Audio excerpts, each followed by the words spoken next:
মুভির শুরুতেই আমরা একটি ক্লাসরুম দেখব। শিক্ষক ক্লাস নিচ্ছিলেন এবং একটি ছেলে একটি মেয়েকে কিস করলো, আর সেজন্যই শিক্ষক ছেলেটিকে প্রচুর মারতে থাকে। কিন্তু ছেলেটি রেগে গিয়ে শিক্ষককেই আঘাত করে, সেই সাথে ব্লাডিং হওয়ার ফলে শিক্ষকটি মারা যায়। এবং পরে আমরা দেখতে পারি শিক্ষকটির ওয়াইফ ছেলেটির বাবার কাছে সাহায্য চাইতে গিয়েছিল। ছেলেটি এখানে নায়ক সাকিব খান এবং তার বাবা মিশা সওদাগর। ছেলেটির বাবা তো কোনো সাহায্য করলই না, উল্টো শিক্ষকের ওয়াইফকেই মেরে ফেললো। এরপর তার ছেলের কাছে গিয়ে তাকে আদর করলো। এভাবেই আমরা দেখতে পারি। আদালতে উকিল সাকিবের এই গল্পটি বলছিল। উনি আস্তে আস্তে পুরো গল্পটি বর্ণনা করতে শুরু করে। উনি একে একে জানায় সাকিবের উশৃঙ্খল জীবন সম্পর্কে। এরপরে আমরা দেখতে পারি গান, যেখানে পারফর্ম করেছে নুসরাত জাহান। সেই গান চলা অবস্থাতেই আমরা দেখতে পারি ইধিকা সেখানে সাকিবকে দেখতে পায়। ইধিকা যখন সাকিবের কাছে যায় তখন মেয়েটিকে দেখে সাকিবের ভালো লেগে যায় এবং সাকিব মেয়েটিকে এক্সপেক্ট করে। এরপরে আমরা জিল্লুকে দেখতে পারি। জিল্লু যেহেতু জানে সাকিবের সম্পর্কে, তাই জিল্লু আগে থেকে ঠিক করে রেখেছিল কি করে সাকিব মেয়েটিকে পেতে পারে। ইধিকা এইদিকে সাহায্য চাওয়ার জন্য যেহেতু এসেছিল, তাই সে প্রমাণগুলো দেখাচ্ছিল। সে বাচ্চাদের জন্য কিছু সাহায্য চায় এবং সাকিব তাকে অনেকগুলো টাকা অফার করে। টাকাগুলো দেখে ইধিকা অনেক অবাক হয়ে যায় এবং সেই সাথে অনেক খুশিও হয়ে যায়। ইধিকার নাম এখানে নিতু। এদিকে তার জন্য জুস রেডি করা হচ্ছিল। জুসটি খাওয়ার পরে নিতু অজ্ঞান হয়ে যায় এবং সাকিব নিতুকে তার বাসায় পৌঁছে দেবার জন্য যায়। নিতুকে যেহেতু সাকিবের ভালো লেগে যায়, তাই সে নিতুর কোনো সুযোগ নেয়নি। এরপরে তার বাসায় গিয়ে তাকে শুইয়ে দিয়ে আসে। হেল্পিং হ্যান্ড জিজ্ঞাসা করলে এই বিষয়ে তাকে কোনো উত্তর করেনি সাকিব। এরপরে নিতুর অফিসে সাকিব যায় তাকে দেখার জন্য। নিতু সাকিবকে নিয়ে সেই বাচ্চাগুলোর কাছে যায়, যে বাচ্চাগুলোর জন্য সে তার কাছ থেকে সাহায্য চেয়ে নিয়ে এসেছিল। বাসায় যেতে যেতে সাকিব নীলুকে লিলি ব্র্যান্ডের একটি গিফট দেয়। এরপরে তাকে বাসায় পৌঁছে দিয়ে আসার পরে নিতু যখন বাসায় ফিরছিল, তখন সিকিউরিটি গার্ড দেখতে পেয়ে নিতুকে সাকিবের সম্পর্কে সব কিছু বলে দেয় এবং এও জানায় আপনি চাইলে ইউটিউবে সব কিছু দেখতে পারেন, সব নিউজ সেখানেই পাবেন। এরপরে নিতু ইউটিউবে সব কিছু দেখতে থাকে এবং দেখার পরে সে ভয় পায়। সাকিব আবারও নিতুর অফিসে আসে। সে নিতুকে এবার একটি নতুন গাড়ি উপহার দেয় এবং গাড়িটি দেখে নিতু অনেক বেশি অবাক হয়ে যায়। কিন্তু সাকিবের মামা এটা নিয়ে অনেক বেশি এক্সাইটেড হয়ে যায় এবং রেগে যায়। সাকিব নিতুকে অফিস থেকে বের করে নিয়ে যায় এবং অফিসের বস এটা দেখে অনেক বেশি রেগে যায় এবং অবাক হয়, সেই সাথে বিরক্তও হয়। সাকিব নিতুকে নতুন একটি বাসায় নিয়ে যায় এবং সেই বাসাটি নিতুর জন্য গিফট করে। নিতু এসবে বিচলিত হলেও কিছু বলতে পারে না। নিতু যেহেতু সবকিছু জেনে গিয়েছিল তাই ভয় পাচ্ছিল। এদিকে সাকিবের মামা সবকিছু নিয়ে অনেক ডিস্টার্ব। সে সাকিবের কর্মকাণ্ড নিয়ে অনেক বেশি বিরক্ত এবং রেগেও ছিল। সব অ্যাসেট নেবার জন্য সে যে বিয়ে করেনি সে কথাও বলছিল। সে সাকিবকে মারার জন্য কিছু লোক পাঠায় এবং সেই জায়গায় নিতুও উপস্থিত ছিল। সাকিব তাদের সাথে মারপিট করছিল দেখে নিতু অনেক ভয় পাচ্ছিল। সাকিবের নাম এখানে আরিয়ান। আরিয়ান নিতুকে গাড়িতে বসিয়ে রেখেই এসব করছিল। পরিশেষে আক্রমণকারীদের সাথে তার বোঝাপড়া শেষ। এরপর আরিয়ানের সেই ডায়লগটি থাকে, সাইলেন্স। আরিয়ানের বাবা মিশা সওদাগর অর্থাৎ আদিত মির্জা গাড়ি দিয়ে যাচ্ছিল। তখন সে দেখতে পায় একজন ভিক্ষুক তার সন্তানকে কাঁধে নিয়ে তার কাছে ভিক্ষা চাচ্ছিল। তখন আদিত মির্জা বলে, বাবার কাঁধে সন্তানরা কখনো বোঝা হয় না, এই বলে ড্রাইভারকে টাকা দিতে বলে এবং পুরো বান্ডিলটি দিয়ে দিতে বলে। নিতু তার অফিসে ক্লায়েন্টদের সামনে প্রেজেন্টেশন দিচ্ছিল। ঠিক সেই মুহূর্তে আরিয়ান আবার সেখানে গিয়ে পৌঁছায় এবং নিতুর হাত ধরে টেনে নিয়ে যায়। আদিত মির্জা তার শালাকে ফোন দেয় এবং ফোন দিয়ে বলে যে নিতুর জন্য নিতুর অফিসের বসের 2 কোটি টাকা লস হয়েছে এবং সেই 2 কোটি টাকা যেন সে তার বসকে দিয়ে দেয়। ফোনটা রাখার পরে আরিয়ানের মামা নিতুর বসকে একটি থাপ্পড় দেয় এবং টাকাটি দিতে অস্বীকার করে এবং টাকা যে দেয়নি সে কথা আরিয়ানের বাবাকে জানাতে নিষেধ করে। সে যেন কোনোভাবেই এ কথা জানতে না পারে সেই হুমকি দেয়। আরিয়ানের বস রেগে যায় এবং নিতুর উপরে ভীষণ রাগারাগি করে এবং গালিগালাজ করে। তাকে জানায় তার জন্য অফিসের পরিবেশ নষ্ট হচ্ছে, তার মতো মেয়ের জন্যই বাকিদের প্রস্টিটিউট নাম শুনতে হয়। সে যেন অফিস না করে আরিয়ানের বিছানায় সময় দেয়, এটাই তার জন্য ভালো হবে। এরপরে আরিয়ান নিতুর অফিসে আসে এবং অনেক ঝামেলা করে বসের সাথে। নিতুর কাছে ক্ষমা চাওয়ার জন্য বাধ্য করে এবং নিতুর বস তার কাছে ক্ষমা চায়। নিতু সেজন্য অনুতপ্ত হয় এবং তাকে বলে, স্যার আপনি কেন ক্ষমা চাচ্ছেন, দোষ তো আমারই। এরকম যদি চলতে থাকে তাহলে যে কেউই এমন করবে। এরপরে নিতু আরিয়ানের উপরে রাগ দেখায়। আরিয়ানকে প্রশ্ন করে, কি চান আপনি, আমাকে বিছানায় নিয়ে যেতে চান? তাহলে চলুন। আরিয়ান উত্তরে রেগে যায় এবং বলে, আমি যদি সেটা চাইতাম তাহলে অনেক আগেই পারতাম, তাহলে সেই প্রথম দিনই তোমাকে বিছানায় নিতে পারতাম, কিন্তু আমি তোমাকে ভালোবাসি। তখন নিতু ভারাক্রান্ত গলায় বলে, আপনার মতো মানুষকে ভালোবাসা যায় নাকি? আমি কেন, একটা রাস্তার মেয়েও আপনাকে ভালোবাসতে পারবে না। কি আছে আপনার? টাকা, পাওয়ার, কিন্তু কি নেই জানেন? মনুষ্যত্ব। সারাদিন নেশা করেন, গ্যাঞ্জাম করেন, পাওয়ার শো করেন, আপনার মতো মানুষের সাথে সংসার করা যায় নাকি? এরপরে আরিয়ান নেশা ছেড়ে দেওয়ার চেষ্টা করে। নেশা ছেড়ে দেওয়ার চেষ্টা করার জন্য আরিয়ানের অনেক কষ্ট হয় এবং সেই কষ্ট জিল্লু দেখতে পারছিল না। দেখতে না পেরে আরিয়ানের সামনে ড্রাগ দিয়ে দেয় এবং সেটা সে নিয়ে অনেক রেগে যায়। এরপরে জিল্লু তাকে জানায়, এভাবে হবে না স্যার, আপনাকে রিহ্যাবে ভর্তি হতে হবে। জিল্লুর কথা মতো আরিয়ান রিহ্যাবে ভর্তি হয়ে যায়। আরিয়ানের ট্রিটমেন্ট চলতে থাকে এবং আরিয়ান তার বাসায় জানাতে নিষেধ করে যে আরিয়ান হাসপাতালে। এভাবে আরিয়ানের ভীষণ কষ্ট হচ্ছিল এবং তার অবস্থা খারাপের দিকে চলে যায়। তাই ডক্টর এসব জানায় জিল্লুকে এবং বলে তার পরিবারকে জানানোর জন্য। তখন জিল্লু ভাবতে থাকে, সে তো ইতিমধ্যে তার পরিবারকে জানিয়ে দিয়েছে আরিয়ান লন্ডনে। আরিয়ানের বাবা ফোন করেছিল এবং জিল্লু আরিয়ানের বাবাকে সে কথাই বলে আরিয়ান লন্ডনে গিয়েছে।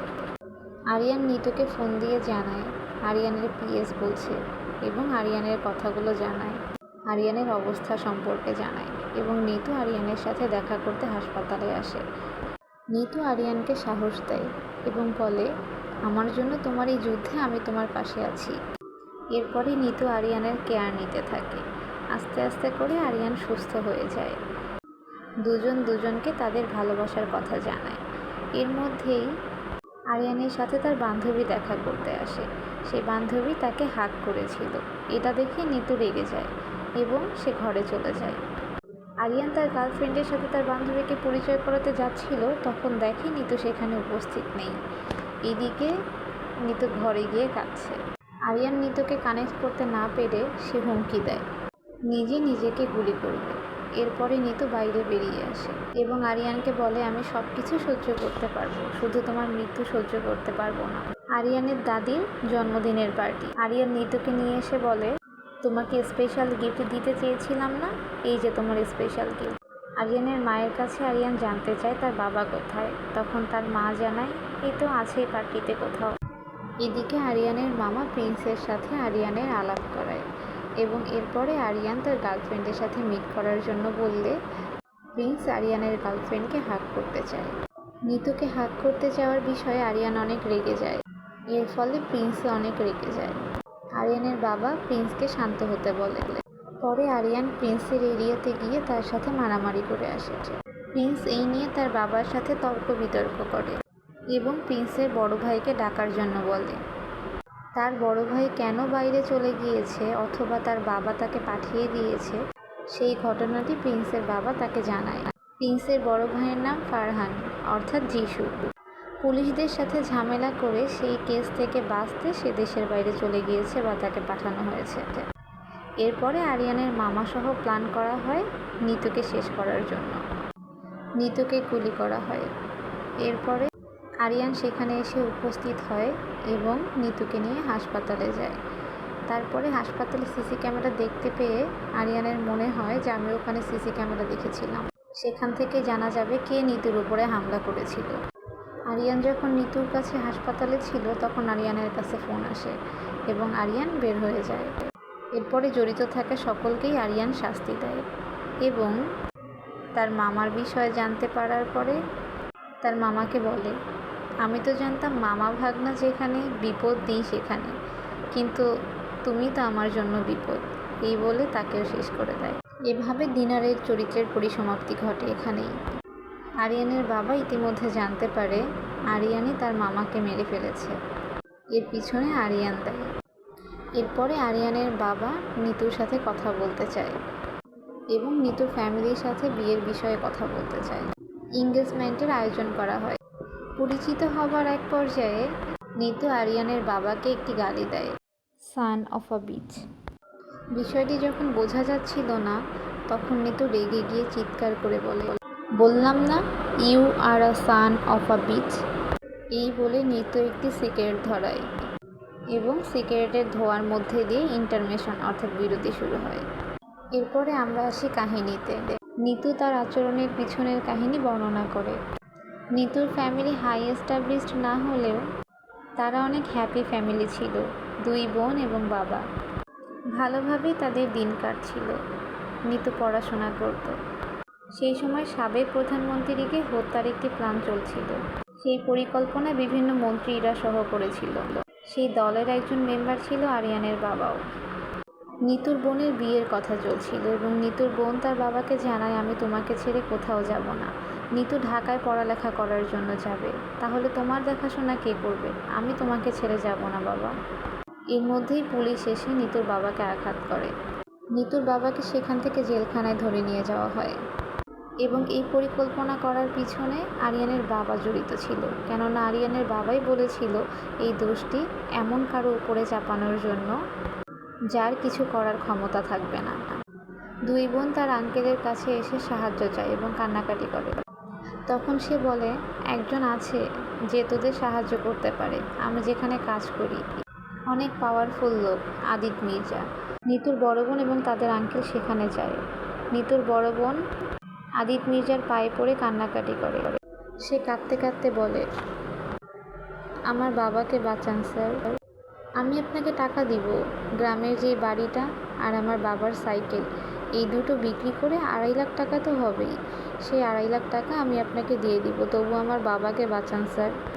আদিত মির্জা জানায় টাকার তার কোনো দরকার নেই, তার দরকার অন্য কিছু। নিতুর বড় বোন যখন তার বাবার পা ধরে কান্নাকাটি করছিল, তখন তার আবেগ বিবেক সবই জাগ্রত হয়ে গিয়েছে। এই কথা শুনে নিতুর বোন সেখান থেকে চলে যায়, কিন্তু পরবর্তীতে আবার ফিরে আসে তার বাবাকে বাঁচানোর জন্য। নিতুর বাবাকে সন্দেহের কারণে ফাঁসির আদেশ দেওয়া হয়।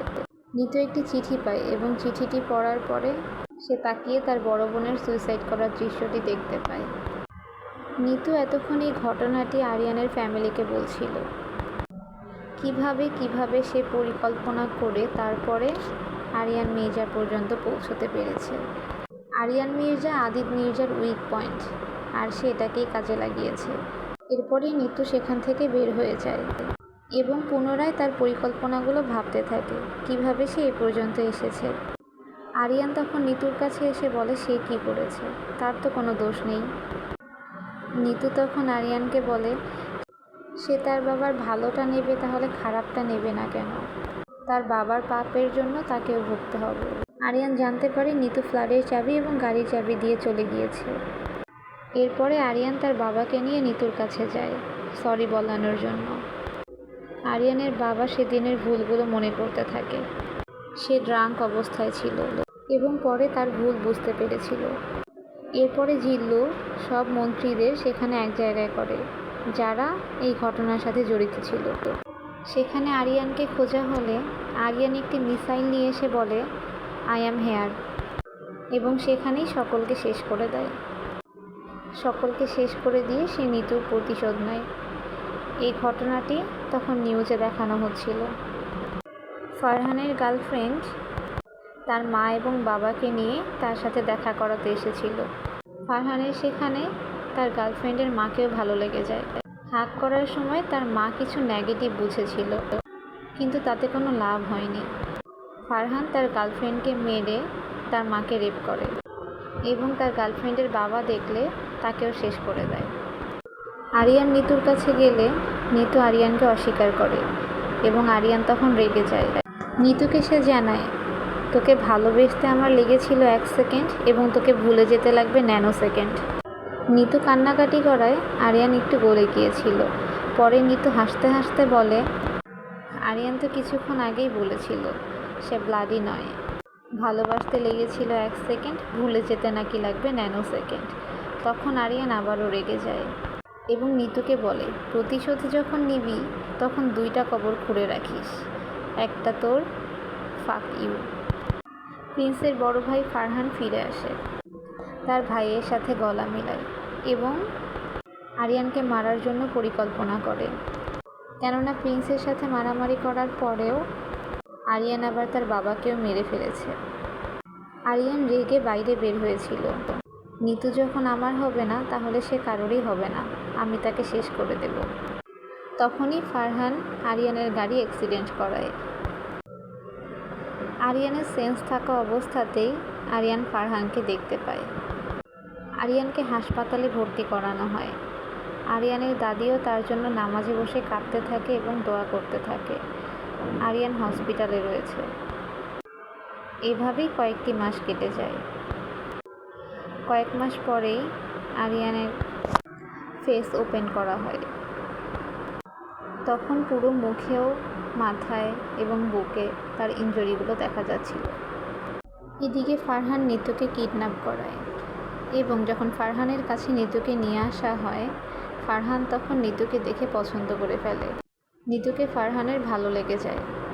নিতুর হাত ধরার ফলে নিতুর হাতে স্পট পড়ে যায় এবং ফারহান সেটাই দেখতে থাকে। নিতু হাত সরিয়ে নেয়। আদালতে সব কিছু বর্ণনা করছিল। আরিয়ান এরপরে সব কিছু শেষ করে দেওয়ার উদ্দেশ্যে বের হয়।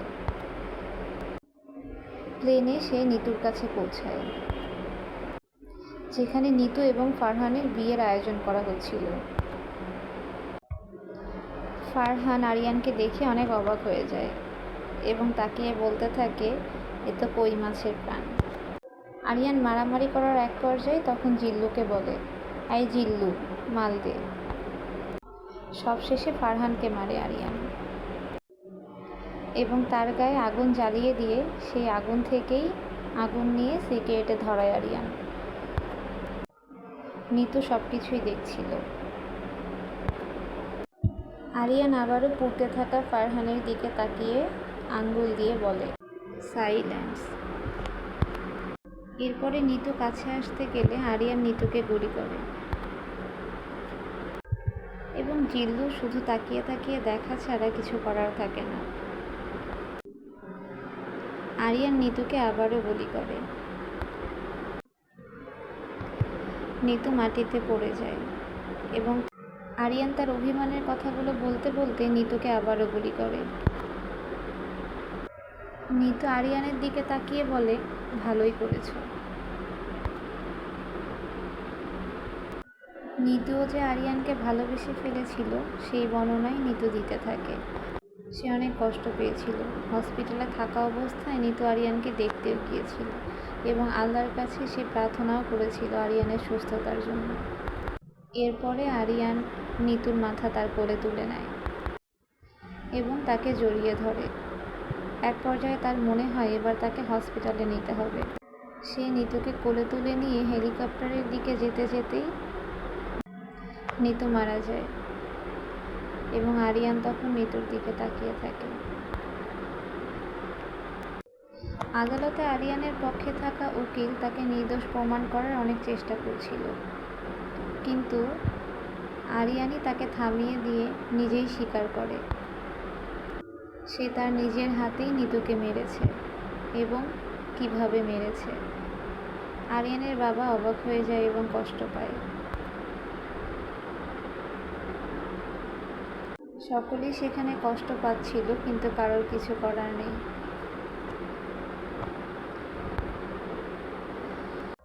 আরিয়ান ভাবতে থাকে কিভাবে সে নিতুকে মেরেছিল। আরিয়ানের বাবা তার মায়ের কোলে মাথা দিয়ে অসহায় অবস্থায় আছে। আরিয়ানের মা তার সাথে দেখা করার জন্য গিয়েছে জেলখানাতে। আরিয়ানের লেখা চিঠি তার বাবা পড়ছিল। পাপ বাপকেও ছাড়ে না, শুধু তাই নয়, পাপ আসলে কাউকেই ছাড়ে না। আরিয়ানের ফাঁসির সময় তাকে জানিয়ে দেওয়া হলে সে গোসল করে তারপরে নামাজ পড়ে নেয়। তাকে দোয়া পড়ানো হয়। এরপরে তাকে ফাঁসির মঞ্চে নিয়ে যাওয়া হয়। আরিয়ানের বাবা অসহায় অবস্থায় ঘড়ির দিকে তাকিয়েছিল এবং সময় দেখছিল। একই সময়ে সে নিজেকেও শ্যুট করে। এভাবেই মুভিটি সমাপ্তি হয়। এতক্ষণ সাথে থাকার জন্য ধন্যবাদ।